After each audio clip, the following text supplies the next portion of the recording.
Hey, what's going on, my friends? This is Dave Sharpe. Welcome to Wake Up Legendary. And as you can see, I'm waking up, baby. I'm waking up.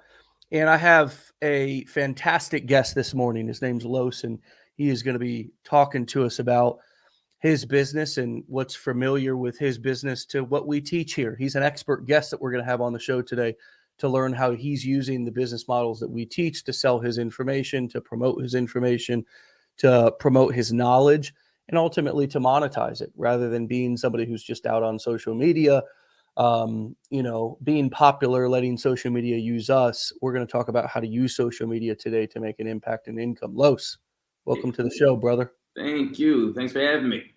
You're welcome, man. You're welcome. I'm glad to have you. I'm excited to talk to you. Tell us what niche you work in, and the group of people that you serve before we kick off. Yeah, absolutely. So I work in the pretty mostly it's like the relationship space, but I'm a life and relationship coach. Motivational speaking is kind of in something I'm building as well, but mainly it's been life and relationship coaching for the overhaul. Yeah, go ahead. How long have you done it, and how did you get into that particular niche? Were you already in it before you came online, or did you come online and then get in it? No, yeah. So, I was doing hip hop actually for like 10 years because I've always been an artist. And so I was on that road and that journey. And just through my own personal life experiences and relationship woes, if you will, the crash and burns that those can be sometimes, I got to a space to where I really wanted to do a reset on myself. And through my own kind of evolution, it brought me to learning what I really was called to do and what spoke to me passion wise. And that was coaching. And then from there, I just took all the things I learned for all the years of being an artist, putting on shows and, doing the marketing for that and all that kind of a draw you learn and started crafting into more of a brand or something that I actually was more passionate about on a deeper level. And so that started that journey. So are you talking to people? That's cool, man. I love hip hop, by the way. I mean, I'm a 90s kid. I mean, I grew up. Come on, man. I don't listen to really much else. It's hard. It's hard. It's hard. Some of those golden years. Come on, man. I mean, those were great years for hip hop. They really were, man. Yeah. And there was even like a lot of controversy and drama with the Biggie and Tupac stuff and all that. I mean, it was more than just music. You know what I mean? Yeah, it was. It was life. It was like real life going on back then. It was. You just couldn't stop watching. You couldn't stop paying attention, there was a lot of people feeling seen and heard. In those days. Now there's a lot of talk about a lot of materialistic things. There's a lot of talk about getting, laid. There's a lot of talking about going to the club. And so you're talking to people about dating, about relationships. Do you find that your message is much needed right now? Oh, absolutely. Because I think my approach to coaching through what I do is a lot different than what you would typically come across. Okay. I've come because I come to learn, that if you're really going to work in your relationships, a lot of people, there's tons of relationship coaches out there and gurus on TikTok, right? And so, or even whether it be IG, and you find a lot of people that go to them and they have like the 3-step this or the book that or the little hacks, this, that, and the third, right? But when it comes full circle, you're never repairing any relationship you want to repair until you start to fix yourself, right? And so that's where like I was a life coach first, and I really started morphing into and transitioned my gift into relationship coaching is because I started realizing majority of people aren't as motivated to make a shift on their life until they can start getting hit those heartstrings when it's something that hits them, affect them personally with a significant other. Now everybody comes to me and they're open to what I got to do. And I'm like, hey, you got to work on you. And they're like, oh, okay, I get it now. That's a fact, Jack, because until you got something to lose, baby, you ain't changing. Facts. I can't make that up. And, because look, I'll tell you what, in the very beginning when I started life coaching, you wouldn't believe how many people I come across. I'm like, well, hey, look, you need to take this step for yourself. And I'm, having that salesy call with them in a sense, but really trying to get them to take a chance on themselves. And they're like, all right, I'll think about it, But it's not until that significant other's about to walk out the door, they're facing divorce, and now they're like, Okay, I'll do anything. Just tell me what I Let gotta me do. get my credit card. Let me empty my, just help me save this girl, man. Help me Yeah, not lose this girl. 1000%. And there it But is. you And say, that's what's help over me. there. And you say, let me help you not lose yourself. Mm-hmm. Right? That's your message, is let me help Mm-hmm. you not use you. Let me help you find yourself first. And so you can understand how to make yourself a whole person, whether you're in a Mm-hmm. relationship or not. Right. And then the Right. message, I like that. I like that you, and I want everybody to take special note of that, because Lois, what you just said was the personal development niche or the life coaching niche was more difficult for you to get clients because people were not as motivated because they didn't Yep. have as much pain, or there wasn't something that was as important that they were about to lose, Yep. right? Absolutely. That relationship, that Absolutely. mate, right? Which Mm-hmm. we're all hardwired to pursue and find and have. And so you sort of, you're still in the kind of, health, wealth, relationships, which are the three big niches that I've Yep. always talked about. People are willing to spend money in wealth Yeah. because there's an ROI attached to it. Health because, Mm-hmm. and it's not usually preventative either, as Right. you know, Right. I do it's know. reactive. But then Mm-hmm. relationships, and again, it's not Mm-hmm. particularly preventative. It's not people saying, let me get in the best particular Yeah. mental and emotional shape so I can attract that partner. It's, damn, I'm about to lose her, or I just lost her, or Yep. right. And Yep. and so it's meeting people sort of who have a problem, not Mm-hmm. who want to prevent something. Absolutely. Because people are not motivated until it's a necessity. Because I think by human nature, we have never done great with proactivity. We're always really good at when our back's against the wall, we can move mountains. But until we have to, we're not typically, unless you're one of those people that kind of have to go on that route and you've already started trying to seek out that best version of yourself and things. People aren't usually at a natural base motivated for that until it's a must, right? And so to the point you made, you said, hey, to the pain, like someone doesn't have deep enough pain. And that's why even for me shifting towards a relationship coaching, a lot of what I started tailoring, what I try to focus on and helping people with, like kind of my tag, so to speak, has been I help people that are in toxic relationships either learn how to fix them, or if it's not serving any longer, build the confidence to leave or heal to move on. The three big pillars that really keeps people stuck or in that really dysfunctional or depressive or sad or toxic cycle space. Yeah. That's the deepest pains. Those are the people that are most motivated to make that change. Yeah. So that's where I started focusing. Yeah, it's really smart, man. It's really smart. And it's like, I want to try to give an analogy. It's like trying to go to somebody, like I've worked in the wealth niche for the past 12 years, and that has mostly been in online marketing, affiliate marketing, and marketing skills, right? Yeah. Yes. Of course, what we teach here is how to sell information via courses, coaching, and events, or doing affiliate marketing. We call that the core four. Yeah. But I've never had success marketing to people who already had great jobs and loved them. Right. You know what I Right. mean? You don't have success in any niche marketing to people who are already happy. So Nope. if you're starting off your content, if you're starting off that TikTok video, that IG video saying, would you like to take your happy marriage and make it more happier? Would you like to figure out how to go from one Right. date night a week to 2 date nights a week? Right? Right. Somebody's already having a date night with their partner.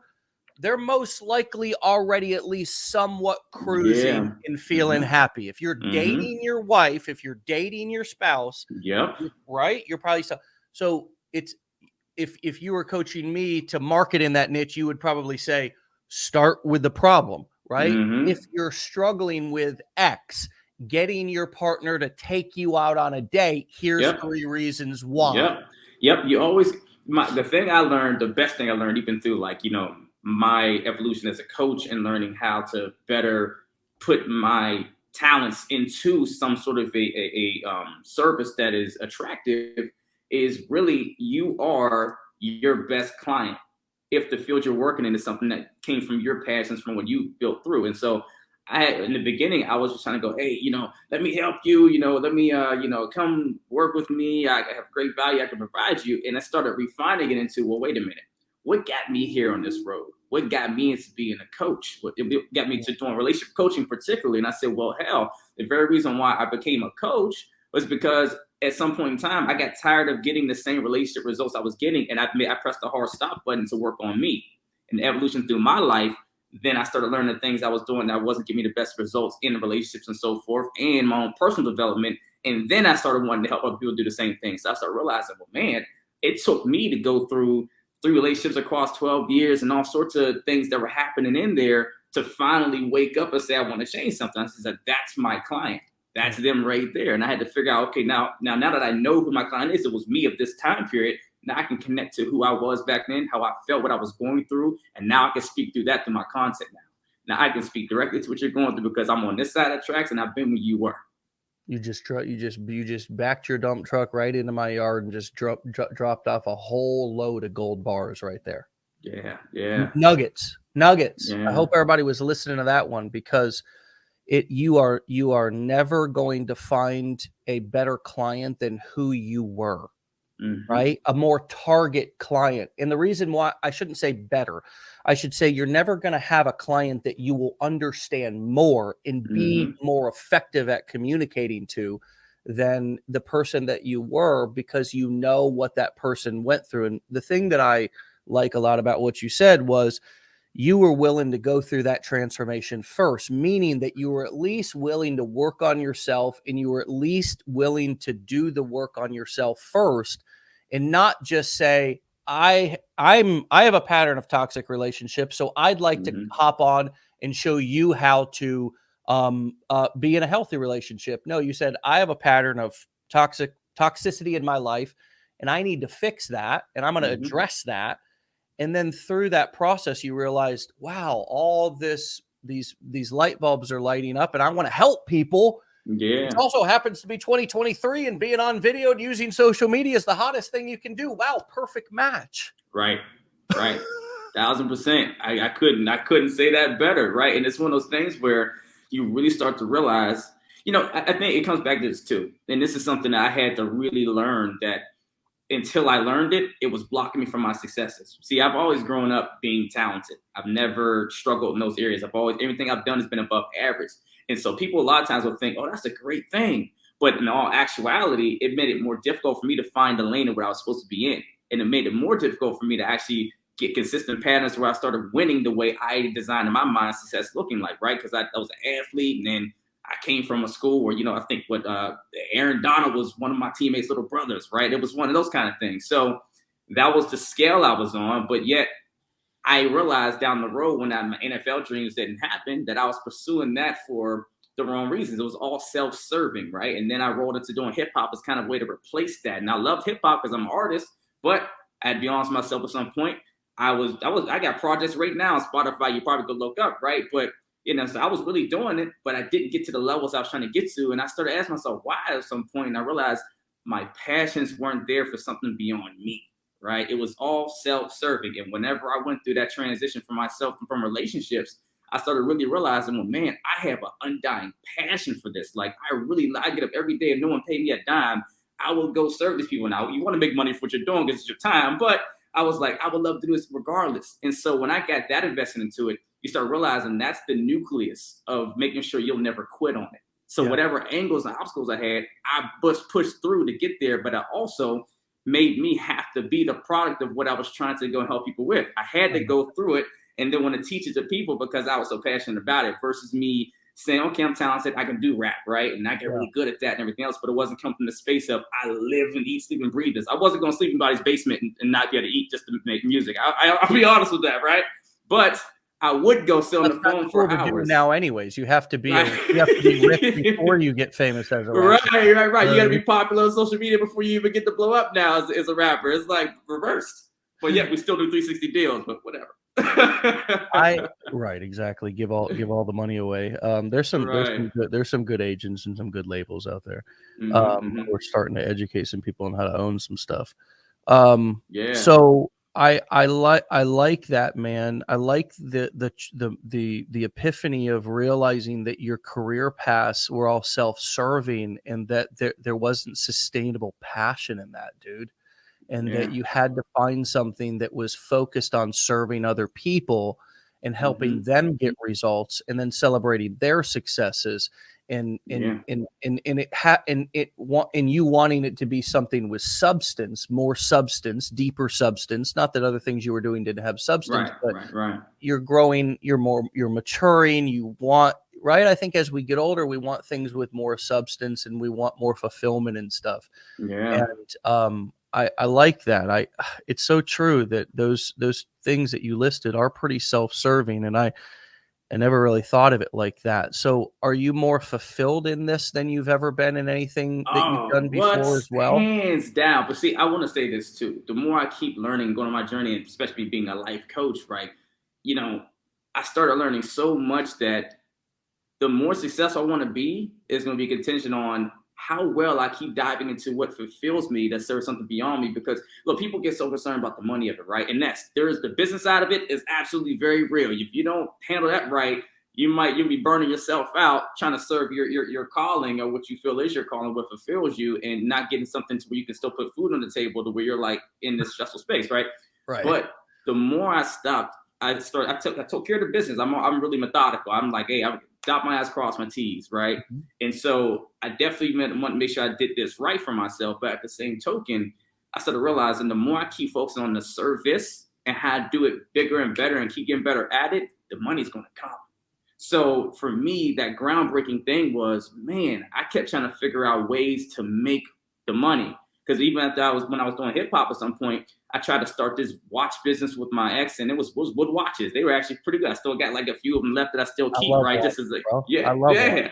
So, and I got those still levels like a keepsake, But and the thing was, they were really cool. People loved them, and they were really good watches. But I wasn't passionate about watches. And so I was blazing this trail on it, and so it was doomed to fail because I wasn't willing to go to whatever lengths it was probably going to take to make it happen, because it started to feel like a job at some point. I didn't want it to feel like a job, and so doing this doesn't feel that way, and I'm more motivated every day to keep getting better because I'm seeing the impact I'm making, and the better impact I make, more people come to me, and now I'm not stressing to find clients, right? They fill my inbox up on TikTok right now trying to get sessions with me, and so I think I started realizing the more I find what truly fulfills me in a way to serve something bigger than me, man, like the rest comes along with it. As long as you still got to do your part. You got to make sure you're branding yourself. You got to make sure you're taking care of that social footprint and all those things, and know the like we were talking earlier, with the needs and the pains people have, and know how to speak to that in a way that, hey, says they have value, come get help.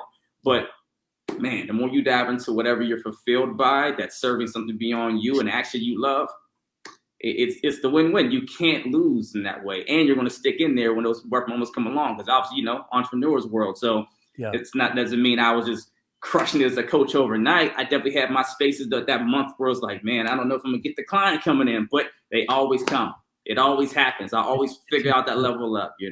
If you build it, they will come. Sort of like yes, build of dreams. 100%.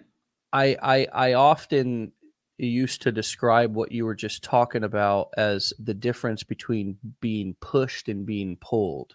In the beginning, you always have to push yourself, or somebody has to push you, right? And I remember when I was getting clean 14 years ago, man, I had to be pushed. And even before that, I had to be pushed by the court system. I had to be pushed by DOC treatment facilities. I had to be pushed by counselors. I had to be pushed by just people. Right? And eventually that lifestyle was so good that it pulled me to it. I didn't need anybody forcing me, pushing me, motivating me anymore. I was no longer pushed by the pain. I was being pulled by the benefits. And that's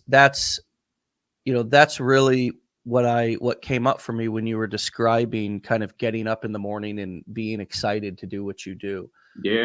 Absolutely. I want to ask you about speaking to people gently. How do you welcome people to feel safe to reach out to you, and how do you make sure that your content comes across as compassionate and not condescending? I love that question. And I think I come off soft because I'm very transparent, but I speak from a genuine space, and I'm always speaking from a place of non-judgment and of relatability. So I think anytime so when I do my lives, right, I always go in there and I jump in and I tell people, hey, I'm here to help serve you.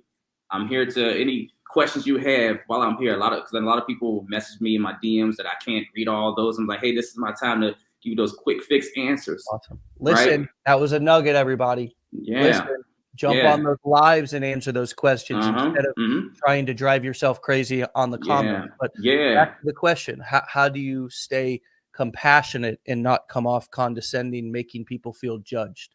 Yeah. So, with that, I relate to him. And you see, and the thing is this too, and it's funny, and people so often think it's like the counter, but they look at vulnerability as a weakness so often. But I tell my clients day in and day out, your vulnerability is your superpower if you're willing to see it that way and utilize it that way. So I say that because literally when I just started my TikTok account, I want to say it was like last year in April or something like that. And those first few months or whatever, it was a struggle. I'm like, man, because Talk about it. That's what we want to hear. I'm like, this is the struggle because look, for me, yes, I know I've done hip hop and all those things, and I've been on social media for a long time, but I honestly, at the core, don't care so much for social media personally, right? Because I'm like, I don't need the validation, all those things, but I understand how important it is, and you can't serve as many people if you don't build that. So I was already had Facebook and IG and everything else, and then my lady was like, hey, you should get on TikTok. I'm like, nah. I was like, all right, fine. I'm gonna do it because I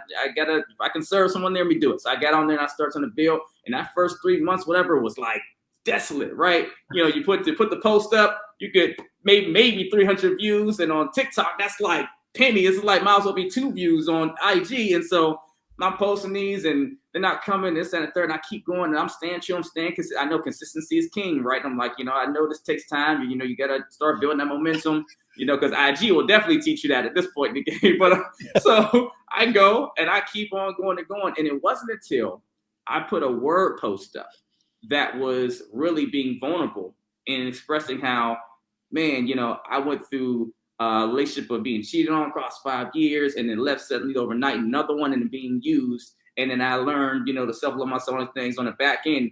And that transparency, boom, instantly 5,000 followers. I know. Right there.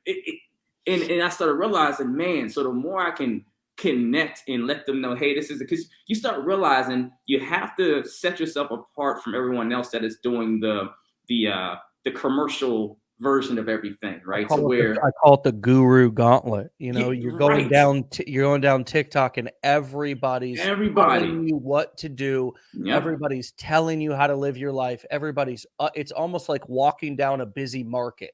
Everybody's trying to get you, or let me give the Americans. It's like walking into the mall and everybody's trying to run at you in the food court and give you that stuff.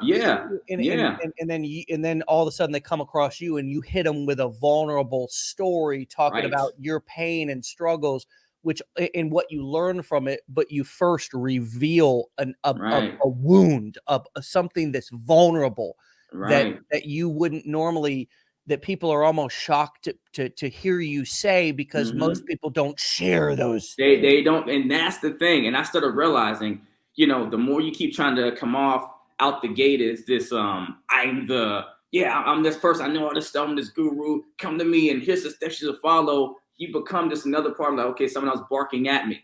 You have to bring the human to it. And so to answer your question, how I, don't come off as like aggressive or people feel comfortable, it's because I come off as a human being. I'm very straightforward, but I think delivery is everything too. My tone and my pitch, and I've never used what you call it, a condemning type of words. I don't use judgmental words, and I always speak to the thing that matters most for all of us, is that we are all humans trying to get the same core needs met. And so I think why people feel comfortable with me is because when I come in, anything I base my content from is always based off of who we're trying to get accomplished for ourselves needs wise. And so sometimes, that can be accountability or something. Even when I make posts where I hold people accountable, right? Because look, and I'll say this, whenever I'm doing the posts that do the best for me are the ones when every time I'm calling guys out in sort of a way, or at least making them accountable. Women, here they come, right? It's like, champion for this. This guy knows a lot of stuff. But then on the reverse side, hey, I'm not trying to just serve men or women. I'm trying to serve people. I want us all to win. It's not a man or woman thing. So whenever I have posts like, hey, this is something guys need to be aware of when dating women and hold women accountable, right? So even when I do those posts, I think people, some people, if they feel like they're guilty of the thing I'm talking about, they might go and put a little comment, whatever. But for the most, people are embracing to it because they can see I'm not biased. And they can see even when I make those posts, I never come in to say, yeah, you're doing this, you shouldn't be doing that. I point out, hey, here's something that probably isn't serving you. This probably isn't helpful to you. This is not going to get you the results you want. And I explain why. I give substance. I always give substance and backing as to why I'm saying what I'm saying. Yeah. Because whenever you just go and you come in and you're blazing whatever you're saying, if it is something that feels like someone's guilty of or could be offended by, then now they're just left to wherever the overhead is, because we know a lot of people out there do make those kind of clickbaity content to where they'll say something that is just to trigger you, to get people to come comment on that stuff. Yeah. My thing is always what's serving you. Sometimes what I'm going to say is going to be something delivered to where it's going to stroke some chords because maybe you are doing this thing that's not going to help you, but then I'm going to give insight behind why it's not helping you to do that. And I always bring it back to that person. It's always about you because I'm here to serve you, right? So if I'm even making a video content that calls you out in a way, I'm still going to go back behind it and give you the reason why what you're doing is helping you. And I think that's why people start feeling comfortable because they know I'm not there to, kind of put them to the flame. Hold their feet to the fire. Right. I mean, no dude wants to have their feet held to the fire by another dude, right? It's like, but I know exactly what you're talking about. It's like, hey, here's an example of what I'm talking about. And like maybe you might do a stitch video. I know what you're talking about, to where you bring up a video of somebody else and then you're right there and you can react to it. I mean, basically reaction videos, right? Where you're kind of... Well, to be honest, I don't even do stitches. I think I might have done like 3 stitches total. So you're using more photos or in that particular post and then writing something about it. But regardless, however you're calling somebody out or less calling a behavior out. Yes. Because we all know that it's not personal and it's not content. It's about process. Right. So it's not particularly what he said. It's here's the process. Here's the pattern. Yeah. And the way that I've always also connected with my audience when I'm bringing something up that they may feel like I'm pointing the finger at them is I say, I might be pointing the finger, but look at this. I got 3 pointing back at me. Let me tell you how I used to struggle with the same thing. Yeah. Because now all of a sudden, and this is an influence strategy. It's a strategy of anchoring space in a for example, an interrogation or a negotiation. Yeah. A person, it's always good for the person to come over on the same side of the table and sit with that versus sitting across the table. Yes. And so now I always, and I'm not saying our marketing is a negotiation or anything like that. I'm just saying it's a strategy to connect. Yeah. And so for 12 years, when I've called people out or talked about having a job or being afraid to leave my job or not being able to spend time with my kids, and these are similar things that people might feel like, oh, that's me. I'm, but at least I got it. And they might feel defensive if they feel like I'm attacking them. But I followed up with saying, I've been in that same spot before. Yeah. This is exactly how I felt when my kids cried, horribly, terribly as I was walking out the door, and then I'd be gone for 12 hours. Yeah. And then I'd be so tired on the weekends I wasn't fully able to be present. This is my story. And if you can relate to, right? So it's almost like also revealing parts. It's called self-disclosure in a therapy session, right? Yeah. How often do you use self-disclosure in the coaching session or adding in little pieces of your story constantly to remind people and also to connect with them? Yeah, so and I'm gonna answer that, but I want to make sure just to even better answer the question you asked me previously on how you make people feel comfortable. So to the point you were saying about the stitch, a lot of times I do like my kind of like method I do like a reply video typically, and then I'll do like a shortened version of that reply video that is not a reply video. So, because when you do replies, I started learning that people, when they see someone's comment on the screen and me speaking to that, they realize, well, one, people are actually engaging with me and listening to me. So they're intrigued to see, okay, what's the dialogue? Because it almost creates that conversation kind of space. But then they also see a comment that they relate to because they might say the same thing. And so when I reply to those comments, I always start off with, hey, if it's something that maybe it's not such a serving comment that they're making for themselves, I'll say, hey, see, with this kind of perspective, this is going to rob you, and this is why. And I don't want it to rob you because X, Y, Z. And like you said, I'll say something like, hey, one space I had to learn on my journey where I wasn't doing this, why I got the result from this way of thinking and things like that. So that's how I kind of bring that comfort. But to answer the other question you asked, I definitely, give real life experiences I've had to my clients on calls. Now, even sometimes when I'm doing a live and I'm talking to people, I believe so strongly in being an open book, because I believe if you have done that work to become healthy and whole and you are living in that higher version of yourself, you have nothing to hide from. Anything that happened behind me is nothing but the things I'm appreciative of that help build this version of me. Sure. So I have no, soft spots with letting people know what that stuff is. So whenever I am on, sessions with clients still, I probably do divulge in little moments whenever it's necessary. Because I think sometimes you're really trying to get through to someone and really let them know that you're here with them and you really understand and you're riding that walk with them and you've been there before. Sometimes you got to pull from the intricate stuff that maybe you don't typically share as publicly so that they know, like, I'm really here with you. Yeah. And because everything is about how someone perceives things and their narrative. And so if their narrative can be, he definitely gets it, they're more inclined to be open to whatever guidance you're going to try to provide to them.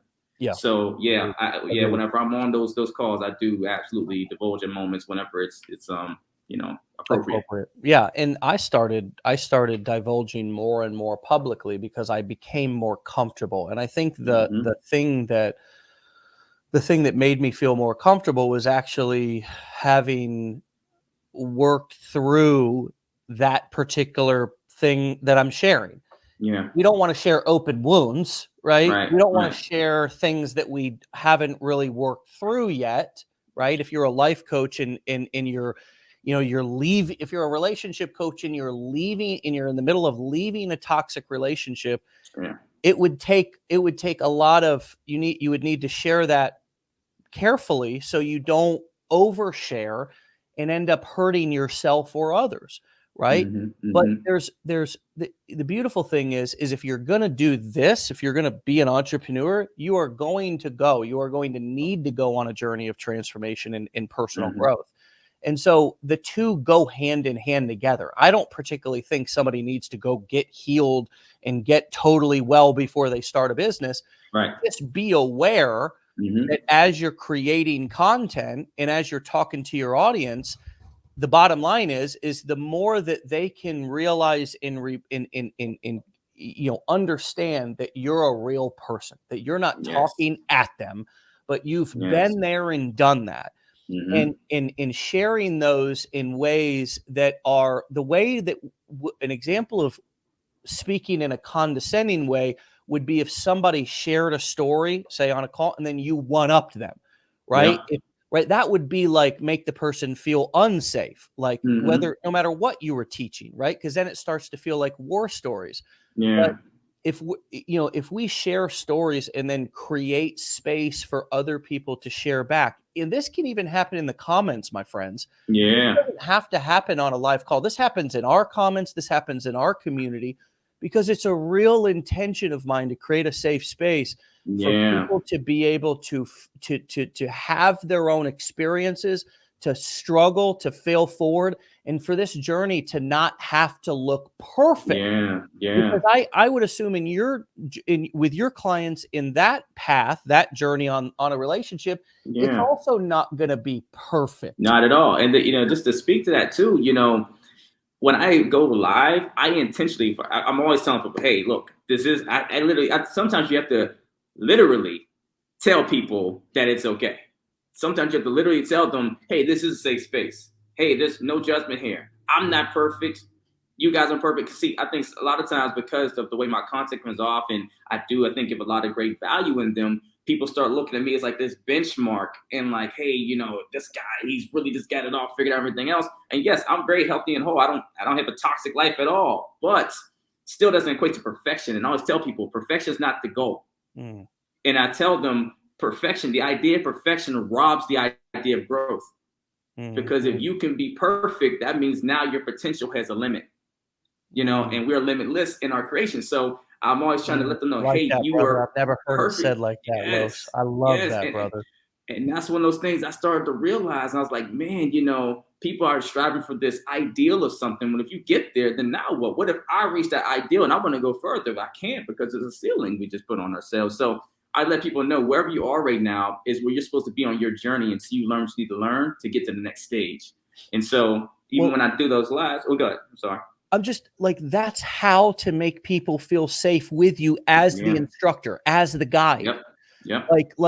I just want to point that out before you even say another word, because that's right there what you said, by revealing, by letting people know this is a safe space, this is a judgment-free zone, and I'm not perfect. Yep. So I'm not here to be your guru. You're not going to touch my, a thread on my robe and be instantly healed and instantly, whole and all that. Yeah. This is a process.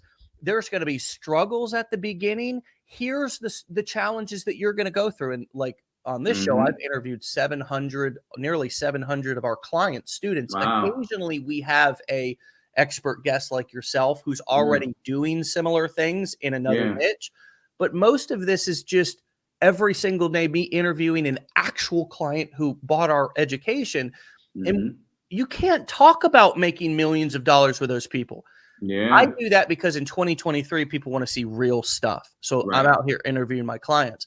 So in doing that, I've had to learn how to talk about the struggles, the pains, the challenges of getting started, right? Yeah. Because that's the phase that everybody, feels so much pressure going through, because you don't know anything. You've never been down there before.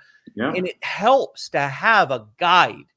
Whoever whatever you want to call yourself, or whatever y'all want to call me, but I call myself more of a guide or a facilitator. I could be a coach or mentor, but it helps when that guide is compassionate, and it helps when that guide lets you, the newbie, know that even if you screw up 1,000 times in a row, it's okay. I'm still going to be the one coach on the sidelines, even if the rest of the audience is saying, "Boo!" I'm going to go. Yep.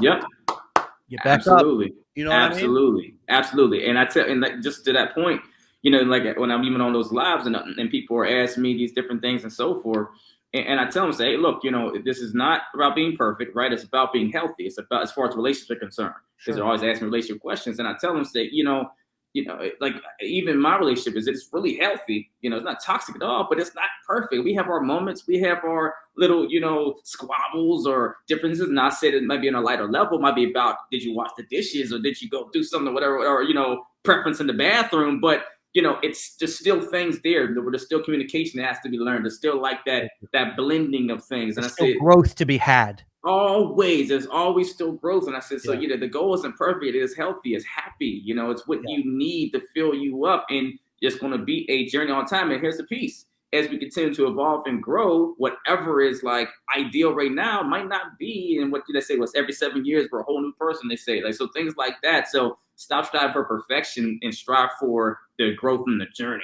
Right. And because people they get so goal oriented. And so, when I hit this goal, that's success. No, that's just the benchmark on your journey for there. Because if you start trying to base everything off of you get to this certain place, then one, you rob yourself on that ride, because you're only focused on when I get to this certain point, and you make it more difficult because you're too, exact moment of time. And really, how often do we underestimate what we're capable of?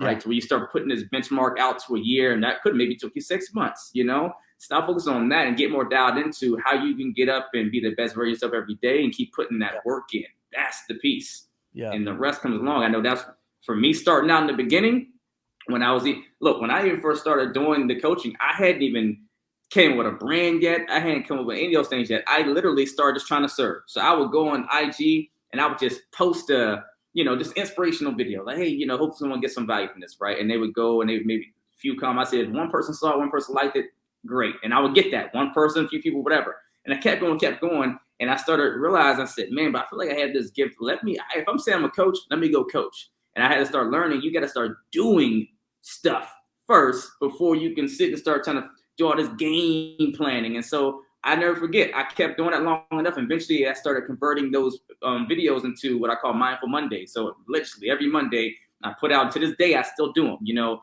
on top of all the other content I make every day, right? And so I was doing those. And back then, that one post every Monday seemed like I was doing a lot. I felt like, man, man, I got to make sure I get that post. And I was had all these, you know, ideas written out for what I would do it for. But I kept doing it. And I was like, I don't know where it's going to take me, but I'm going to start doing it. And I wasn't even thinking of the full-on business yet. But I was like, I want to start coaching. I started manifesting. I started talking about it. I started putting the wheels in motion. And someone DM'd me, said, hey, I see a lot of videos you put out. I enjoyed it a lot. Do you coach? And I said, yes, I do. Didn't know how I was going to be able to do a session with her. Man, I didn't know how well it was going to go. Right. I didn't know how any of that was going to wind up turning out. But I said, I'm going to do this because this is what I said I'm doing.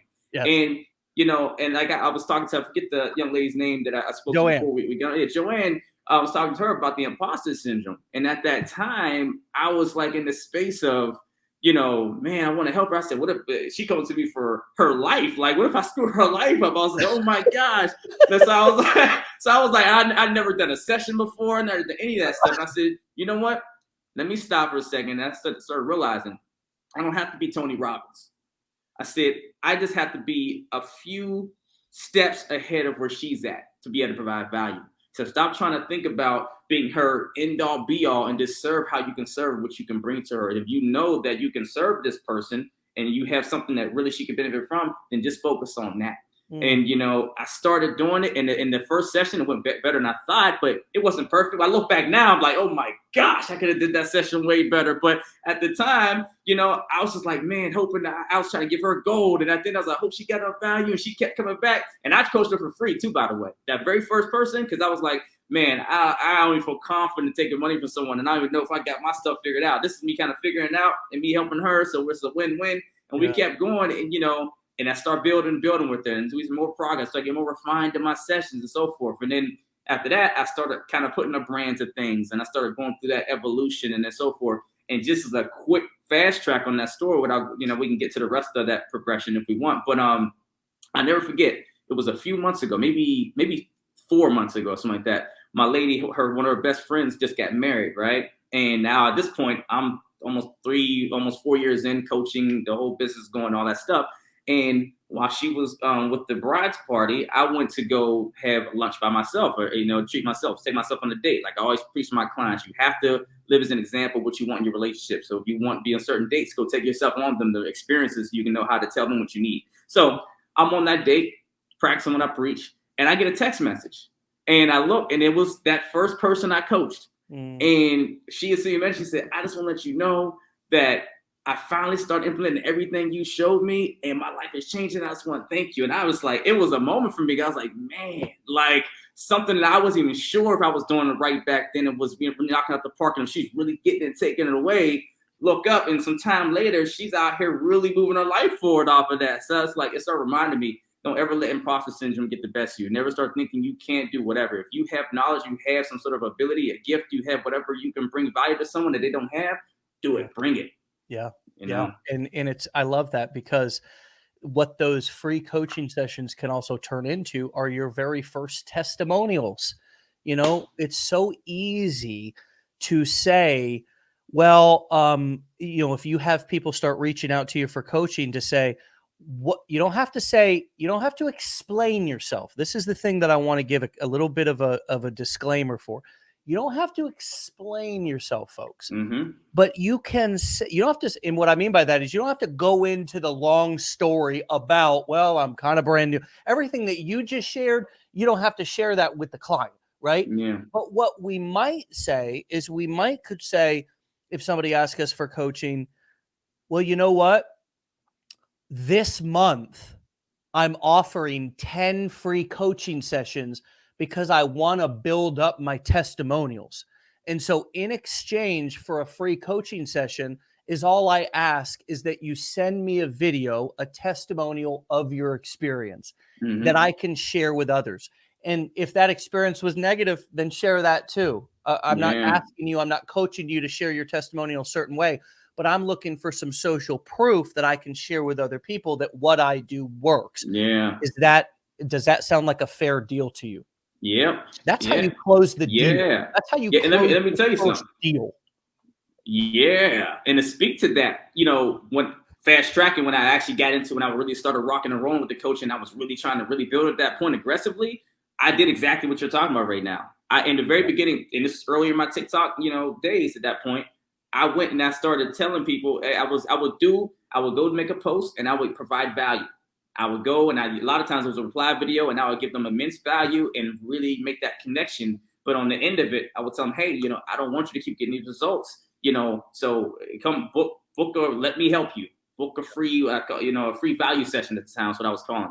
Cost you nothing, just let me help, right? And then so when they would book, and then when we would get on the call, I would open up the call with, hey, this is a chance for me to come provide you some value. There's, no cost to you, or you really want to help, and da da da. At the end of the call, if you really get a lot of value and a ton of value, we can talk about what's like to work further if you want to do that. They want to roll into being a paid client and so forth. But the main point is to give you value. If at the very least, if you get value out of this, all I ask, no payment, is that you'd be willing to maybe give you a quick testimonial, whether it be a video or if you're not comfortable with video, even something text wise. Yeah. And that right there was a huge thing because look, one, if you're providing content that actually does provide value that people are getting value from, it's going to let you know because you'll get that following from it.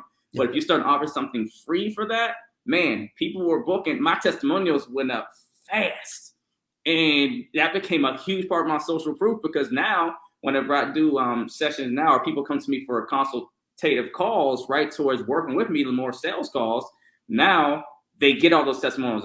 Information sent to them automatically. I don't even have to. Bro, I'm going to give you, I know that you're here and I'm interviewing you, but I know you're a life coach and a relationship coach, but I'm a marketer.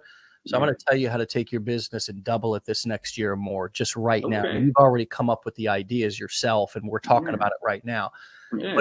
But it's create a course, and then it's to continue to offer these free it's to continue to build your testimonial library by when people reach out to you to say, you don't have to offer it for free because obviously you're established at this point. Right. But it's, hey, I'm offering this month 50% off sessions, one-on-one sessions, because I'm trying to build up my testimonial library.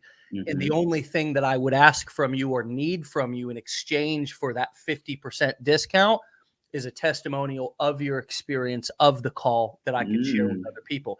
Now, here's what you do next. You take those testimonial videos, and as you're doing 5 sessions, whatever a week, right? Because that's easy for you to do, probably 5 sessions a week, 1 session a day. Now you're taking your coaching and you're taking back your time, right? Because now your calendar is going to shrink from all these one-on-one sessions. And the problem with coaching is that it's great when it's one-to-many, but it sucks when it's one-to-one. And so now all of a sudden I've got a minimum of 5, because I'm going to organize and schedule these 5 sessions per week, maybe for the next month or two. It may even become a strategy like it has become for me, right? I do these interviews every day and it acts as a testimonial, it acts as social proof for people to buy our courses, right? And so now all of a sudden you're posting these testimonial videos and you're saying, I don't have room to coach you all personally. Actually, my calendar is full. I'm not taking on any more coaching clients. If you reach out to me, I'll see if there's a session, but here's what I have instead, right? Here's how you can get all my same content, get all my same knowledge and strategies. And I've put it together in a program that you can go through on your own time. And is going to be less expensive than if I coached you personally. But the whole reason why people are initially coming to you is because you're sharing those testimonial videos. It's not you saying it. It's those become your marketing. And those have what become our marketing here at Legendary Marketer. It's not all the fancy different ads that we run. It's that every single day we have a fresh new testimonial. And there's tons of social proof and people see positive experiences. And I really think that with a lot of life coaches and a lot of relationship coaches, the one thing, because it's kind of it's a more private niche. There's a Mm-hmm. lack of social proof from what you've done with your clients. Like most Right. life and relationship coaches have a lack of testimonials. Yeah. And a Yeah. lack, Yeah. so it's more difficult to convert people because they aren't able to see all of the different success stories. But it's an idea to throw out there for you to kind of Yeah. condense your one-on-one coaching schedule, but be able to maximize and leverage those sessions. Because anytime I'm doing content, I like to try to be able to repurpose it. If I'm Mm-hmm. doing, like, I don't like doing one-on-one calls because then I can only serve one person at a time. Yeah. Yeah. And in Yeah. 2023, I want to be able to serve one to many. And Mm-hmm. so, Mm-hmm. just an idea for those of you also who want to start coaching businesses.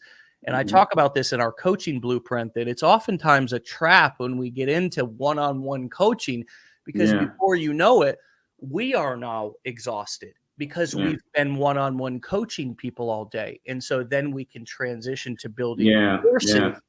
and selling those courses instead. Have you ever created a course or a program or done anything besides coaching, whether that be one-on-one or one-to-many? So yeah, I do. I have a coach. I have a course now. So Well, there you go. It's typically, already a set up kind of plan. It's already yeah, locked and yeah. ready to go, I selling more think, of that course. And if you yeah, yeah, wanted to yeah. sell more of it. No, absolutely. I think for me, it's probably, if there has been a challenge, because even when I coach the one to one, like you're right. Like my thing is how much better I can do one to many, and in my niche, it becomes some of a challenge because people get really particular about Of the course. open up Yeah. about things. So because Yeah. I have like a live weekly coaching group, and so the people I got can come on for the mini, but not many people take advantage of that because they're like, there's other people in there. I don't know. And then so I do have the course that I always try to persuade people towards if they can't afford what looks like to work with me one-on-one, because that's a 90-day program. So I It is. typically, It's a yeah, 90-day program to work with you one-on-one. So that's a commitment on yeah, their end and your end, right? right, and obviously the price that goes with it is adequate enough for that. And when it comes to the one-on-ones, like I did a lot of those in the beginning, but these days I don't do as many, because if you're going to get on a one-on-one with me, most likely you're going to be talking towards going to the program, and they have to go through a few little things for that. But I think for me, it is definitely the next tier is figuring out how to better position the course part of it, Yeah. because a lot of people have purchased it and so forth, but they're not as they want me, right? And it's one of I've gone through the same thing, brother. That's what I'm yeah, telling you. I've gone through the same yeah, thing of them wanting the person who they saw, right? And so the way to deliver that is through a course where they can still have you, but you don't have to be there live with every single person. yeah, yep. And it's just about figuring out strategies of how to sell that course and then deliver Mm-hmm. that course in a way that makes people feel safe and comfortable and then want to talk about it and stuff. And that may be Mm-hmm. slightly different in your niche, but Mm-hmm. the evolution is still the same. It's going from, okay, I want to do this. Okay, people are reaching out to me. Yes, I offer coaching. Okay, now I'm getting a lot of coaching clients. Holy crap, my calendar's filling up. Holy crap, now I'm overwhelmed and this coaching business has exploded and it's taken off, but I'm trading time for money, right?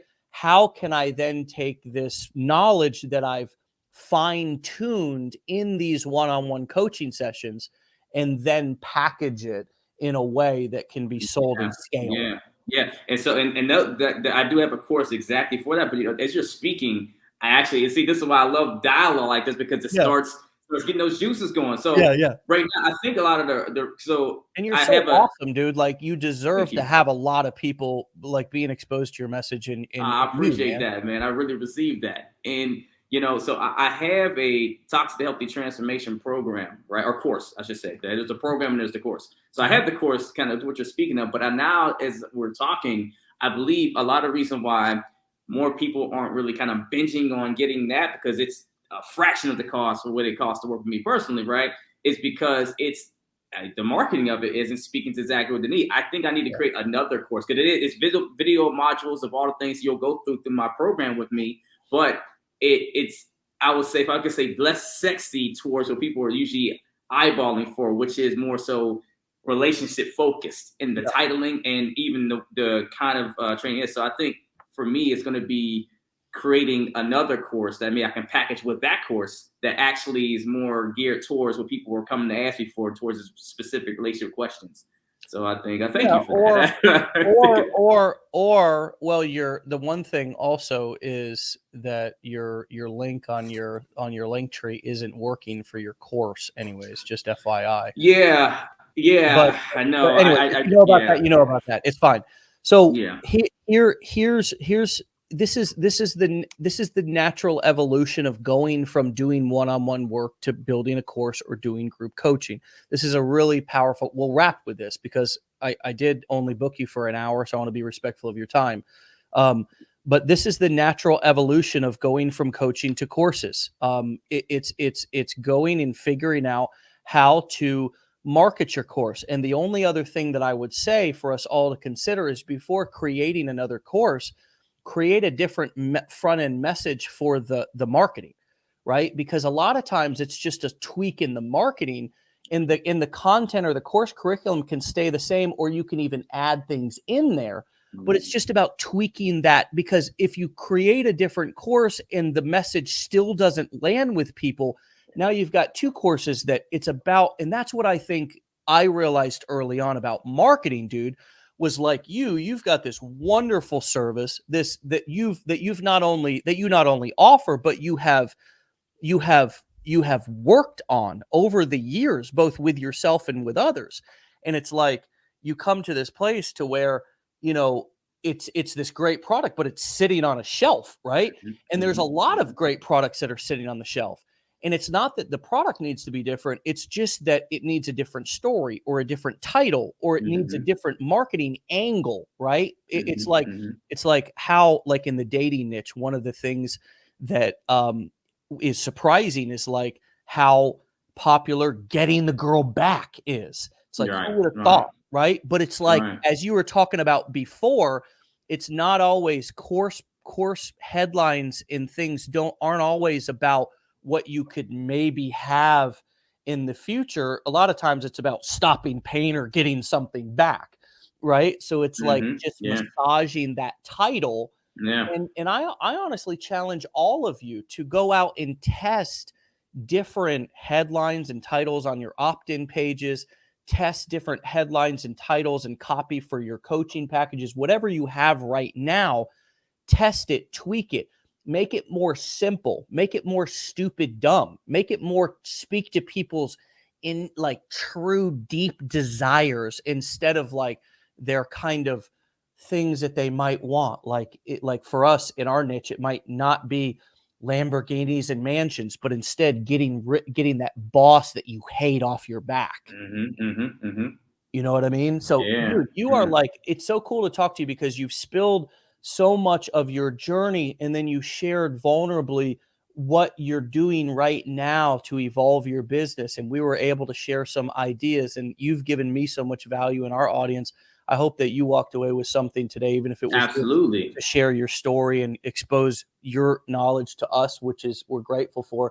I'd like to have you back, brother, but I want to respect your time today, because I know Absolutely. that you're a busy guy. I am too. What would be one piece of advice that you would leave somebody with who's at the beginning of their journey, back when you were feeling insecure about those first few videos that you posted online? Yeah, okay, yeah, great. I think the thing that I would say mostly to anyone in that position is really get dialed into what the passion is that you're doing, why you're doing it, who you're trying to serve, and why it's important to you to do that, and stay consistent to it. And if we're talking like social media and building that, you have to up the ante on whatever you thought you were supposed to be doing to do the next level. As much as you can keep putting out value, and always keep your content valuable. I think it comes to that. Always come to think, how can I serve better than I did yesterday, and how can I translate that into my content, and who are my ideal clients that have pain points that I can help, and stay consistent towards that, and block all the other noise out. I guess that's the best way I would say, because when you start looking up and you see that needle isn't moving forward on those followers, and no one's reaching out for that service, it can keep you, it can take you off the track. We've all I tell everybody, we all come through the front door. Nobody Yeah. gets to slide in through a side window. you Through the can't back. pay the bouncer. You can't get it on the side. We all got to go through that hard ass front door of just damn tumbleweeds. I stink. There's something wrong with me. Why can they do it and I can't? And you're a great example of why it's worth it to stick with it, man. So Los, Rewired, it's a lifestyle. Go follow the man on TikTok and Instagram. My brother, have a beautiful day. And please, if I ask, if I reach out, and we will, come back and see me again. I'm here for it. Thanks for having me, brother. You guys. This has been awesome. Man. All right, Los. Thank you so much, brother. I'll talk to you soon. All right. All right, my friends. Rewired, it's a lifestyle. Go follow the man over at TikTok and Instagram. Now that you've heard his backstory and some of the behind the scenes of how he operates and how he's come to where he is now, how he's gotten there, go follow him and learn from him. But also remember that he's a real human being that's been on this journey just like each one of you. He started with the first video, the first idea, and that first feeling of embarrassment or regret or whatever else that we all felt when we first posted that first video. And it was like, oh, did I really just do that? Oh my God, right? No matter what you're feeling or what your particular experience is, we've all had something that's similar. And Los laid out from start to finish today how he overcame those specific, those specific milestones. And there's milestones that feel like they're problematic. They feel like you're not going to be able to get over them, but they're really growth milestones. Like the first time you post that first video, or the first time that you overcome a negative comment in your you feel like you're going to die. Oh my God. But then you actually get through it and realize, wow, I can handle that. And that's what Los meant by upping the ante. At first, you thought that a negative comment, oh my God, I can do this just as long as nobody judges or criticizes. But then once they do, and you're okay, you realize sticks and stones don't break your bones. You're like, damn, let me up the ante. I can handle this. This is not, I'm not bleeding. I'm still alive. I'm still okay. Up the ante. You go harder because you realize that the things that you were afraid of aren't actually as scary as you thought. Get out of here, my friends. Have a fantastic Tuesday. Be legendary. Get into the challenge. Get into the blueprints. Invest in yourself. Time, energy. You're worth it. You're worth it. Now go show the world. See you.